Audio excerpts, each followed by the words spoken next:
আবার প্যাকিং করছি, তার কারণ আজকে আবার যাব হচ্ছে আমি আমার বাবার বাড়িতে। মেয়েদের ঘুরতে যাওয়া বলতে বিয়ের পরেই বাবার বাড়িতেই যাওয়া, তাছাড়া কোথাও যাওয়া হয় না। আর আমি তো অনেক ভাগ্যবান যে প্রত্যেক মাসে একবার করে যেতে পারি। অন্যান্য মেয়েরা যে এত হতভাগ্য হয়, ওরা বছরেও একবার করে যেতে পারে না। সেই হিসাবে আমি অনেক ভাগ্য করে শ্বশুরবাড়ি পেয়েছি। যখনই আমি যাওয়ার কথা বলি, আমার শাশুড়ি বলো, আমার বর, আমার শ্বশুরমশাই কখনোই না করে না, ওরা সবসময় রাজি থাকে। তো যাই হোক, রেডি হয়ে নিলাম দেখো সুন্দরভাবে। আর যে গরম পড়েছে না, খুব একটা বেশি মেকআপ করিনি, জাস্ট লিপস্টিক পরেছি আর একটা টিপ পরেছি। আর চুলটা আমার সবসময় 12 মাস দেখবো আমার এভাবেই বাঁধা, কারণ মুখে চোখে চুল এলে না আমি একদমই সহ্য করতে পারি না, কারণ আমার গরমটা প্রচণ্ড।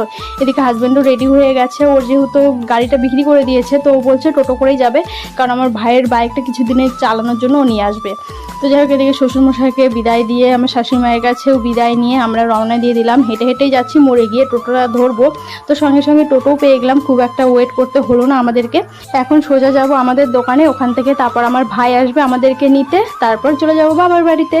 তো তোমাদের সঙ্গে দেখা করছি নেক্সট ডে। কালকার ব্লগটি কন্টিনিউ করতে পারিনি, তো স্নান ধ্যান করে এখন যাচ্ছি হচ্ছে কাকাদের বাড়িতে। আমার ছোটো বোনও এসেছে, ও আমাদেরকে না নিয়ে যাবেই না, সেই কখন থেকে লেগেছে দিদি চল, বৌদি চলো, দিদি চল।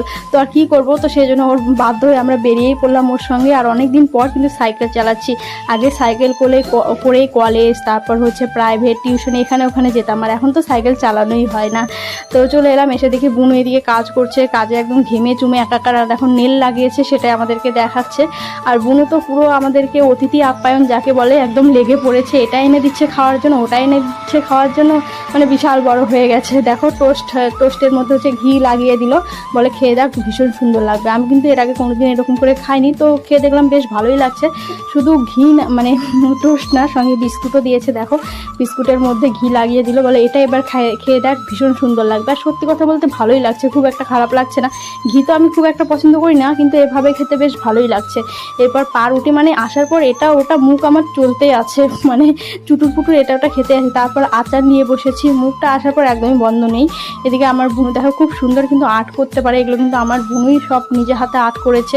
একদম দেখে মনে হচ্ছে একদম অরিজিনাল। ওর আর্টের হাতটা না সত্যিই ভীষণ ভালো, আমার কাকার থেকে পেয়েছে। আমার কাকাও কিন্তু ভীষণ সুন্দর আর্ট করতে পারে। আর এই মেয়েটার ছবি দেখো, মনে হচ্ছে কি অরিজিনাল। প্রত্যেকটা আর্টই কিন্তু দুর্দান্ত করে আমার বুনু। তোমাদের কেমন লাগছে অবশ্যই কিন্তু কমেন্টে জানিও।